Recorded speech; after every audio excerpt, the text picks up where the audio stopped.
Hey everybody, and welcome back to Quick Review Thursday. I'm your host, Jonathan Moody, and I've got a special guest here, John Ward. How you doing, John? I am good. I'm a special guest. Thank you. I'm Yes. John Ward. Originally Paul was supposed to pick one, but he is way too busy these days. And instead of just waiting for him for I don't know when he's gonna do his next one, I thought I'd ask and see if he'd be okay with me taking over. And he said do it. So he has no qualms with that whatsoever. He understands my craziness on getting things done and not having to wait for people. I If I can. I heard what he's doing today is he's out protesting cow tipping. That's why he could not be here today. Yeah, probably. Yeah. That sounds about right. Okay. So anyway, we're gonna talk about the 2019 film A Rainy Day in New York, written and directed by Woody Allen. This was the last Woody Allen film I've seen. I saw this a while ago. This was your first time watching it, if I'm correct. Yes, because I think I just lost interest after a certain point, and So do then you know what point? Have you figured that out? um yeah, I got stuff here. So um I'll make this very quick because I know this is a quick review. I used to be a massive Woody Allen fan, like massive. Mm-hmm. I studied him. I went to go see all of his movies. I bought books on him. Friends bought books for me. My favorite movie at the time was probably Annie Hall, or at least it was in my top five. And Woody Allen was just the guy. He would release the studio comedy, and then 6 months later we would get the serious art house movie. And I loved that he was doing all of this, and so I Mm-hmm. was really into it until things got a little messy with him, and which I did not like. And as much as I like Diane Understandable. Keaton, yeah, I mean, I like Diane Keaton. I understand, breakups and stuff happen, and then then there's Mia Farrow, and breakups happen. Okay, that's fine. But the stuff with the kids is what kind of killed it for me. And then who he ended up with, I thought was really strange. And then you got to see, if you go back and look at his movies like Manhattan, which I think is genius, you really start to kind of see this older guy, almost underaged girl. And I'm a bit of a hypocrite because I love Roman Polanski. One of my favorite films is Frantic, and and of course he's had his issues too. But I just did kind of I think I just kind of stopped because I watched that documentary that came out, from Pharaoh, and with the kids and all that, and I'm kind of on their side with stuff. Mm-hmm. So I want to say I stopped, yeah, probably around, like, right after Hollywood ending. So I'm going to Mm-hmm. say like 2003. And even then, there was a little underlying creepiness to stuff. Like, if I'm correct, like his character was dating like somebody like, or was interested in some, or like it was Tiffany Thiessen, if I'm correct, from Saved by the Bell. Now she wasn't underage, but she was much younger than, you know, wasn't yeah, it was something like that. It was like one of the Saved by the Bell girls, I think, and in that movie, and it's just kind of weirded me out, like going, why is this older man so obsessed with like younger women? And you kind of find out that's like he writes what he knows, and so Yeah, that's I don't think he's ever hidden it. I mean, obviously his movies are about him, right. and even in a film like this, he's not the star, but obviously the star of this movie is Woody Allen. Hmm. And he even does the Woody Allen stuff, the mannerisms and the talking and stuff. Yeah, his dialogue And is very Woody Allen. that's always happened. Even when you have a what is it? Whatever Works, which I saw, which has Larry David. Even though Larry David is Seinfeld and Seinfeld is Larry David was being Woody Allen. Yeah, And so I did see some of the movies after, like, I really do want to watch Match Point. I've heard that's really good. with But ScarJo, yeah. Yeah, and I did see like Vicky Cristina Barcelona, whatever works. I saw that Midnight in Paris. And then that's pretty much it. I haven't seen one movie, and I didn't even know these movies existed up to 2023 Um, with Kuda Chance. So um yeah, I don't know. I just it's always kind of been there with him with that. But even the documentary that came out with him, Wild Man Blues, I think it's called, I found to be interesting. But he's going, Sunyi, is that her name? Sunyi Previn, yeah. Yeah, that he's going around with, that she's throughout the whole movie. And I don't know. It's weird when you look at the women that he seems to be attracted to in his movies. She doesn't match at all, Mm-hmm. and I just thought that that was wrong. So Well, I yeah. which is why I'm more Anyway, on we're here Mia to talk about the Farrow's team. movie. Let's try to, Yeah, I yeah. mean that's just a little bit of my history with him, and so as far as this goes, um, I I really enjoyed it, but I started off hating our lead character. You hated Eh, Timothy. How do you say his Was name? it Chalamet? Chalamet. Yeah, something like Am I that. That's pronouncing that correctly? probably. Well, and I was interested in watching this when you picked it out because I'm a Dune fan. Right. So I'm interested, I want to go see Dune Part Two, and of course he's the lead in Dune Part, well, in both Dune movies. So I do like him, and I like our cast. I thought everybody, And really acted well, and and overall I Timothy, enjoyed the movie. Timothy, you do hate him at first. Like he's a kind of an He's so unlikable guy. self-absorbed. He's so It self-absorbed. well, He's pretentious. And at times I'm just like, I get it because sort of Woody Allen is writing like how he thinks he would be if he were around this time, I guess. You know, how he would feel like how he'd feel sort of above everybody that's younger and whatnot. But like it just came off kind of wrong. yeah. Yeah, because I don't know, maybe because he's self-absorbed, but he's self-absorbed into getting his girlfriend to go to these places. So it's not like I want to go to the museum. I want us to go to the museum. I Mm. want to show you these things. And so it's kind of like self-absorbed obsession over the relationship to get her to go to all these places, which and I'll cut to the end when he does a quote and she goes, "Oh, I know that's Shakespeare," and he just kind of laughs, knowing that they're not compatible, and so You maybe know who he that wants was?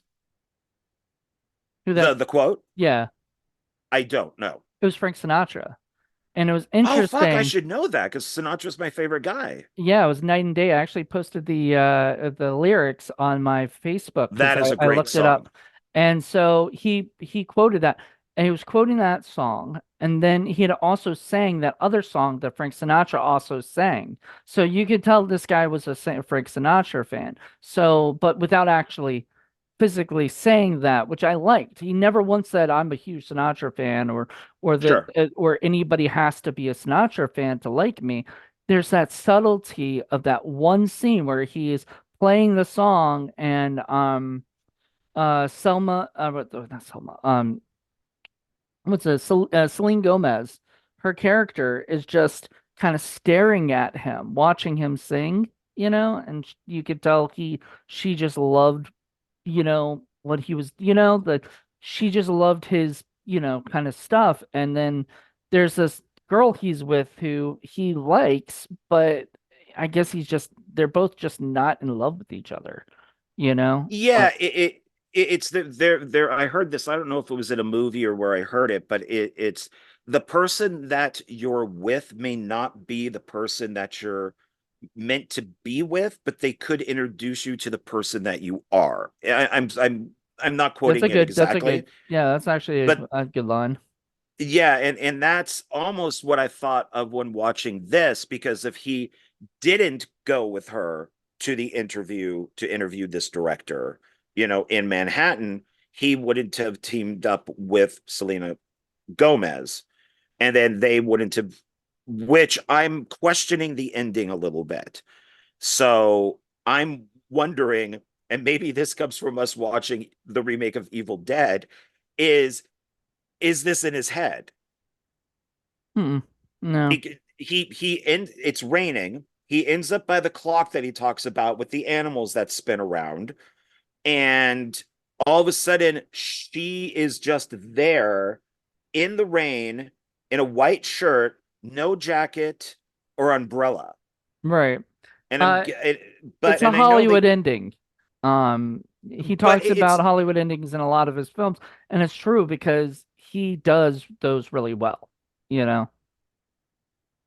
yeah, yeah, which is funny because Hollywood ending, I think he stole from Trauma. I think they're what's the Troy Coppin movie where he's the blind director? Oh, Terra Firmer. Terra Firmer. I think Woody Allen ripped off Terra Firmer.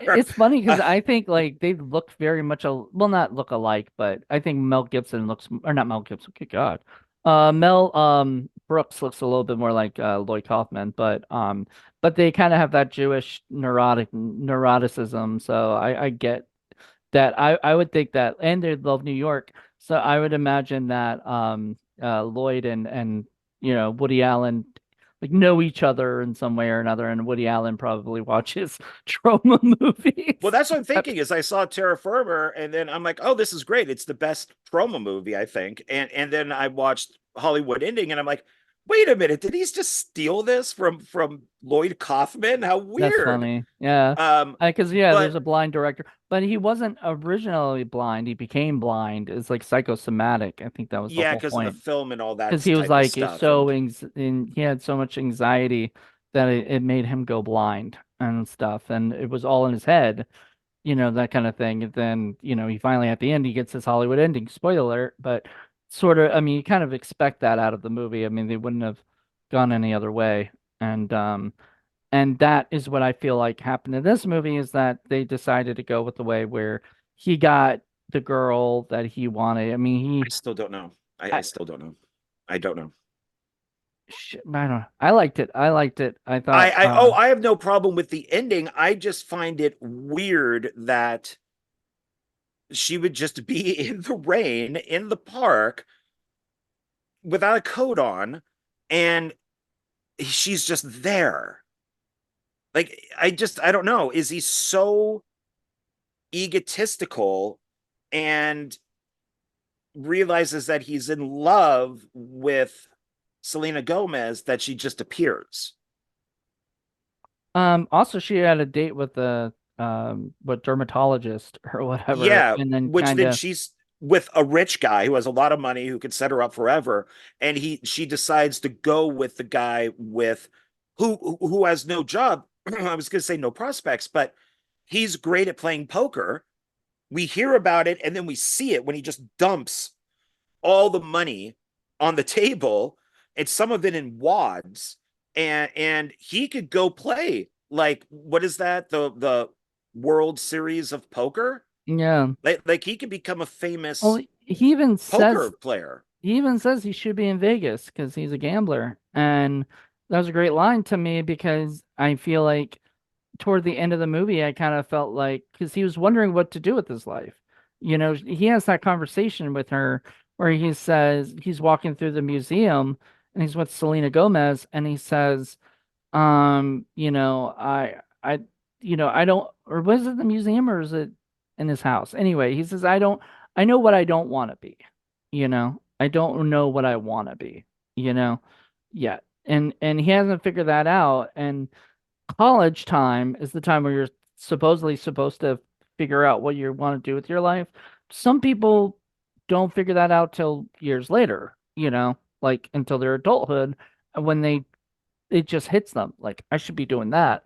And I think at the end of this, he's sort of maybe being a poker guy, maybe doing that for a while and having something to do with that. Like I could see him running a casino or something, or whatever. I think that would have been Yeah. great, I mean, you know. he just also seems to just be throwing away money. So he doesn't seem to appreciate money because it comes so easily Well, to him. he said what the poker winnings weren't real money to him. Yeah. They were just poker winnings. I on a much lower scale. I mean, I guess if at my job, if a tenant gave me a tip, which I get from time to time, it could be $5. I think a guy gave me a 20. I then went, oh, I could go get fast food because it's not real money. It's money that I wouldn't have had. So Yeah. I can Or you could go buy more and movies. or more movies. Yeah, I could stop off and see a records and get more movies. And so I mean I get that, but it's well, another thing that this remind me of because Ella Fanning, Elle that's Fanning, her. yeah. L is it L? It's just Elle, yeah, it's Elle L Fanning. Fanning. So um uh oh god, I'm blanking on his name. The Muse, the movie The Muse. Uh Oh, Albert Brooks. Albert Brooks, thank you. Jesus Christ, he's one of my favorite guys. How can I forget him?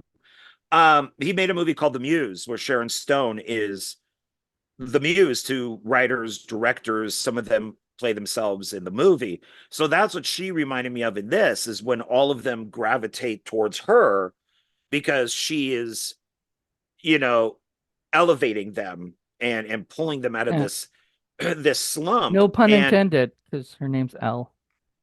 He's elevating. ah, He's no, yeah. ah, ah. And but what I found funny with her is so to let people know, so she's a college student, she's a reporter, she gets the opportunity to go interview a famous director in Manhattan.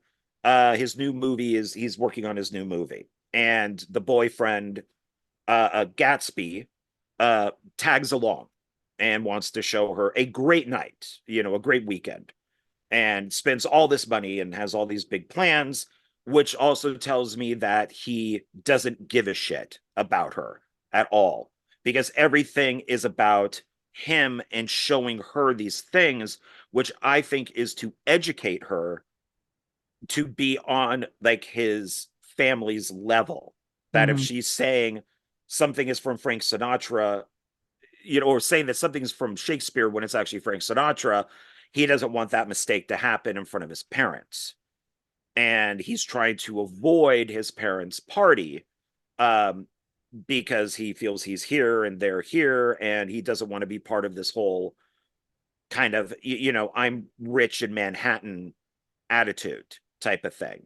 It's a And very better than because at one point he talks about the books and that she made him read, and he says, why would I want to read about Beowulf versus Grendel when, I could read something better than that, or something. You know what I mean? Like well, he had. but his thing was it doesn't no, it doesn't interest me. It's not that it doesn't interest him. It doesn't push him forward. I'm blanking on the exact word that he said, but it doesn't why am I reading these books when they don't help push me forward? But I took it Mhm, more in an egotistical type of way. You mhm, know, it would and when he does end up going to the party with an escort, or as the mom says, a hooker, I think it's the best scene in the entire film is when him and his mom, who he doesn't want to be with, are together in that room and she gives him the history. We've only heard about the parents that he doesn't want to go and he gives reasons why. And then we finally meet the parents and we're in the one room and the mom tells the history of how she met the dad and why she pushes her sons to be better. And I thought that was the best scene in the entire yeah, movie. it was an incredible scene. The lady who played his mom was also in the TV show Succession. She had a pretty good arc on that, and Yeah, she's good in that. yeah, and so I just adored her, like I adored him in that scene. Like that was such a good, like that. I don't know why, but like maybe it's because of who Woody Allen is, but like Woody Allen never ends up in the Oscar nominations anymore. I don't think. Like I never see anything him nominated for anything. No, no, it's a slow cancellation of him because of I think past. Yeah. And I think he doesn't Yeah. care anymore because, like, I think next one that he made or the next one he has after, I'm not sure, but like he's gonna be over. He's done. He's retiring. Which kind of Well, sucks, he's but old as I mean, hell. it sucks, but in a same way, it is like we've got a lot of movies from him. It's not like, he made like 5 movies, and it's not like Tarantino, I'm quitting at 10. This dude made like, I think, over 30 movies. So like I like Well, probably more than that. He started in 66 and has been consistent up to 2023. And within okay. that includes short films and then just other stuff that he's worked on, television, He's acting roles in other people's directed, movies. it says I mean, directed 58, but that also includes TV, the stuff like Crisis and Six Scenes and things, which isn't a TV show, or little TV movies here and there. So I would imagine he's made about 50 movies, maybe. 50 is a lot of fucking movies. Like, you're lucky if you make one movie these days. Dude makes 50 movies. I mean, that's a well, and legacy. it's kind of like one a year almost. I mean, Yeah. if just looking at Wikipedia, it really is like 2014, 2015, 2016. Because his movies are small and he's obviously incredibly intelligent and a fast writer. And after you do X amount of films, it just becomes easy. You just know what to do. And you just get And on set. I mean, and then well, like, yeah, and he's Woody Allen, so if he wants to use the Met, which is where your photograph takes place at, they're going to let him use the Met. mm, Oh, Woody Allen would like to shoot a movie in your restaurant. Okay, it's I don't think that people are going well, to have a hard time with that. and and I'm glad you brought that up, because like the Met and the museums and the different places that you see in the thing, he even talks about in it, is like these are landmarks of Manhattan that he wanted to showcase. And I think he knew that like his time was coming to like the retirement, and he wanted to go back to New York where he started and make one more New York movie, like Oh he, yeah, he absolutely loves New York with an uh, in the same way that like Michael Mann loves L.A. I right. mean it's or even James Cameron to a point, but it's yeah, you could definitely tell. What I found interesting about this is it doesn't look like now I don't know, maybe he's changed because I haven't seen like his last 10 movies, but it doesn't look like a Woody Allen movie. Everything is very kind of that burnt color. It's got a lot of oranges, it's got like that kind of afterburn type look to it of windows and stuff when if you go back and look at Annie Hall or Hannah and Her Sisters or Crimes and Misdemeanors, which I fucking love Crimes and Misdemeanors. Absolutely love it. Um, uh, uh, it's very uh, natural lighting. His stuff is very natural. This seemed to be very set up. It didn't look like a Woody Allen movie, at least Well, from what I remember. right. And but the beginning of it, where he starts with the cast, and does all the credits and everything in the beginning Oh, with the that's really typical nice Woody jazz. Allen. That's all Woody Allen is Oh yeah, every that's he's single, yeah. yeah, that Which that's gone back to the 70s I is when know. he And has he's his never the changed. black And with I the love white. that. I love that he's never changed for any of his movies. He just keeps it the same, because then you're watching a Woody Allen movie. Whether it's a thriller or a comedy or Yeah. drama, it doesn't matter. It's all a Woody Allen movie. And yeah, I think probably his look's different. I don't think I'd imagine he doesn't shoot in 35 millimeter anymore. I think he probably shoots in digital, so some of the look is gonna be different, you know? Um, Yeah, I think that's what the I was looking at the camera that the student film was, and I was seeing if maybe he was doing the traditional film, but yeah, I think that's a digital camera. And which still frustrates me with movie with directors and stuff that have movies in their movie that they still don't know how to do it. Even yeah. though that's a student film, is you don't put the slate directly in front of the camera and you want the microphone to be next to the slate, because Well, that's what you edit with, especially these days with digital. You want you want the slate sound. And in this, the slate was right up against the camera, and the boom was way over there on the car. And I'm just like, okay, you got it, you got it. yeah, yeah, But you it's, gotta have it closer to there, and then you have and then the you move it back move it back over. over. Yeah, yeah. Yeah, I know, and I know how to. I mean, yeah, and that it's was sort of and frustrating, but I mean, especially for a student film, it's, I've now done sound and stuff on enough but indie movies then that again, that was his first student film, so maybe that was a mistake that they didn't know. if he knows Gatsby, he's going to some prestigious NYU. But that's fine because no movie's ever done it correct. I don't think any Yeah, film has ever done it. Even though I love Bowfinger and Ed Wood and all this, none of these movies have done it correctly. But no, that's fine because that's okay. The thing with Elle Fanning, because we're talking, with like Gatsby talking to the mom, and I think that's his moment of change. Is Elle's moment of change is when the reporters, when she's getting into the actor's limo, and they're like, "Who are you?" And she's like, "I'm nobody, but I was at a beauty pageant." But that's, and that to me is when that's the change. That's yeah, when now she's getting into that mode. and she And has to and say that so that like later Gatsby sees it and is like, dude, I guess we're through, because like, that's what he thought. He thought she broke up with him, I guess, or whatever. That's what he kept saying, like they were broken up because of that. I was like, I well, because mean, she's not making anything for him. yeah, She's not going to the things that he wants her to see, even though they're in Manhattan for her. yeah, So don't make tons of plans. I mean, if very you selfish. know, yeah. But But then with Selena Gomez, she's not him, but she is someone who can go with him.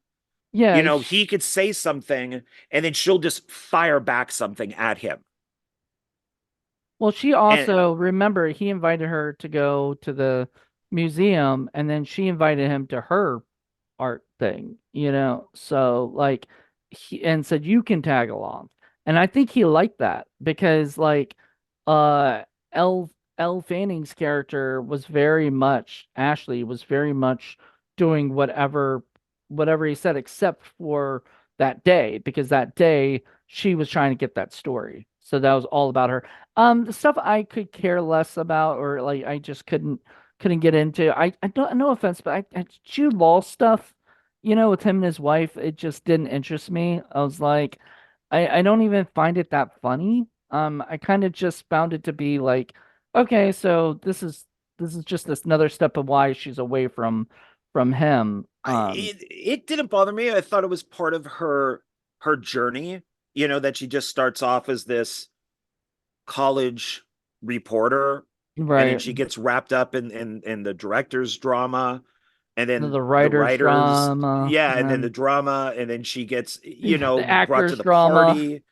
Yeah, and it's, yeah, then his girlfriend shows up, and pardon me, she Yeah. has to split. I did think when Elle Fanning was in her underwear, I'm just like, okay, I wonder if, Woody Allen did that on purpose, type of thing. Like, did he get the young girl in her underwear?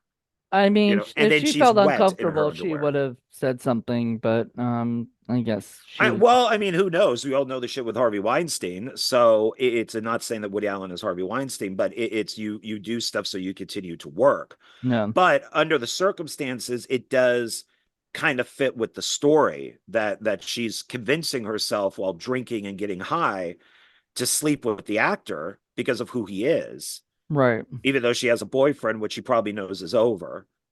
And so she's just throwing her clothes off, which is fine. Uh, but I just, yeah, I don't, yeah, there was something about that. And she looked really, cute in the underwear and everything. But I know when you hear a little bit of a history with a director, you got to kind Yeah. of wonder, like, huh, okay, was that on purpose? Oh, it's sad that this was a quick review because I guess we could have talked for like a whole hour on it or whatever, but we gotta wrap it up. But I do want to say thank you, John, and I think that yes, to finish wrapping it up, I think I liked it. I enjoyed it. Yeah, it's not nearly as good as his older stuff, but like as far as his newer stuff, some of them were not that great. I did like Wonder Wheel. I do like whatever works. I like some of the other earlier later stuff, like, the things that anything goes, that was great with Jason Biggs and Christina Ricci. That was fantastic. But this movie was cute, had its moments. And yeah, I liked it. Yeah, if you're it's good performances, and I thought Selena Gomez was really good, she and She's great. so Like people don't give her enough credit. I think a lot of it's because she was a child star. It was in like a Nickelodeon or Disney star. Like she's been in stuff when she was a kid. So, and then she became like a singer. So like people just don't take a lot of that seriously as far as acting goes. But um, I think she's wonderful, and the I more I well see I of her, yeah, I mentioned to you when you asked me if I wanted to review this. I think there's obviously something there if Steve Martin and Martin Short want her in their show, Only Murders in the Building, when yeah. they could have hired anybody, but they got her. So it's just like, okay, so obviously two talented guys see something in her, and they want her to be part of this. I think this is, my time with Woody Allen is more of the Hannah and her sisters, Deconstructing Henry, Crimes and Misdemeanors. Love deconstructing uh Henry. love Deconstructing Henry. And that's my period of Annie Hall. I love Annie Hall. It got the best movie What over about the Star Wars. Aphrodite movie? I like that. I haven't seen that that in was forever. that was okay. That wasn't bad. That I feel was like that was his muse, like that was his Albert Brooks the muse, or vice versa, whichever one came first. Yeah. I think it was very similar a little bit, but anyway, I liked yeah, so I like that stuff. Anyway, we'll be back in 2 weeks. Well, I'll be back in 2 weeks. I don't think sadly John will not be back for this. Maybe I'll have you back later this you know later this season. I don't know what's going on. Because I don't know when Paul's gonna come back. So I'm just gonna take it over until I'm till I'm I'm the go-to guy, so it's seems like I can which ask is you if fine. you're not busy, and either being on set or doing something else, that I could be like, hey, do you want to come on? And if it's something you're sort of interested in, if I had chose something you had no interest in, you probably would have said no. Um, and understandably, but thank you for this one. Of course, Everybody check out A Rainy Day in New York especially it's if it's a good. rainy day wherever you are. I watched it on a rainy day yesterday, and it just gave me good vibes throughout the whole I thing. I watched Mm. it on a cloudy day, so Oh, well, there you go. yeah. All right, everybody. Hope you guys enjoyed it, and join me in 2 weeks for a brand new episode. Till then, everybody. Bye.